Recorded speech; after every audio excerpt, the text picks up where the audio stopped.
Ini yang dibangkitkan Kuwait, tak payah saya sebut di sini. Sebab itu semalam dalam mesyuarat Jemaah Menteri, saya bagi arahan tegas. Menteri Dalam Negeri ada. Dan bagi mesej kepada Ketua Polis Negara. Nak bagi pandangan boleh. Nak bagi kritikan boleh. Ini negara dia bebas.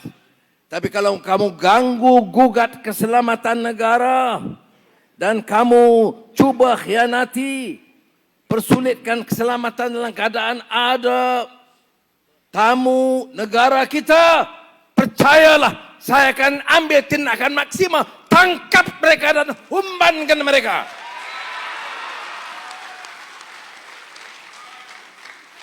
Ya. Kamu guna kebebasan, boleh, cakaplah apa nak cakap, sekarang orang cakap.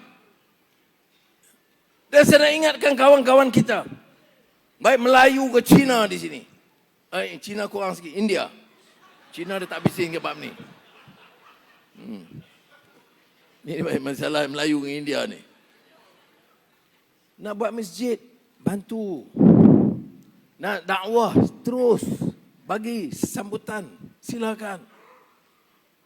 Jangan orang India, kawasan dia. Jangan ganggu kawasan orang. Tetapi, jangan hasut sampai benci satu sama lain. Jangan langgar prinsip undang-undang. Kamu bukan hakim, kamu bukan ketua polis. Kamu nak ambil alih ketua polis, kami tangkap kamu dan humban kamu. Percayalah. Nak test hari ni, buat test tengok. Tak boleh. Because tanggungjawab kita pertama keselamatan negara. Ini orang Melayu, rakyat kita. Orang Cina, orang India. Kita rangkul. Tunjuklah kasih sayang. Apa salahnya? Warna kulit lain sikit. Hidung tinggi rendah. Apa bezanya? Apa dia? Mengapa nak sanggup benci begitu sebab apa? Boleh bawa memo, bantah. Sebab apa kuil tak patut di sini, buat di sini. Boleh bantah. Tetapi kalau gugat keselamatan, cuba guna hasutan begini, negara takkan selamat. Tanggungjawab saya jaga negara, bukan nak jaga 2-3 kerat orang yang menjerit tantu arah ini. Faham tak? Ya. Saya tahu kadang-kadang kejahatan ini akan diputarkan. Kita akan diserang habis-habisan. Sebab itu saya pilih untuk sampaikan secara langsung kepada saudara-saudara di Keadilan Selangor ini. Saudara mampu betulkan naratif ini. Ini, keadaan ini, coba sedaya upaya baiki keadaan. Tapi tak ada negara yang akan selamat, teratur, kalau diizinkan terus-menerus orang jadi jagu-jagu tantu arah.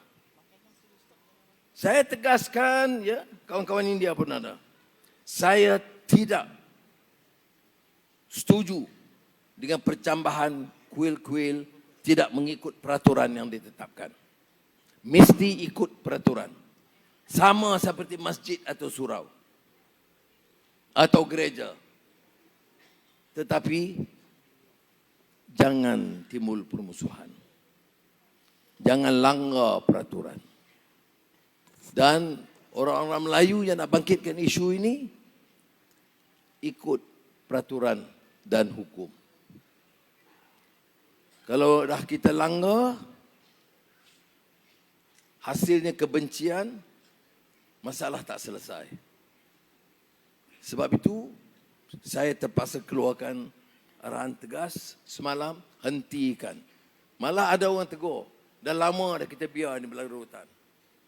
Semua nak jadi hero sekarang. Pergi kepada di kampung di surau, jadi hero kepada agama. Dan setengah orang pergi kawasan kuil, jadi hero ekstrim orang Hindu.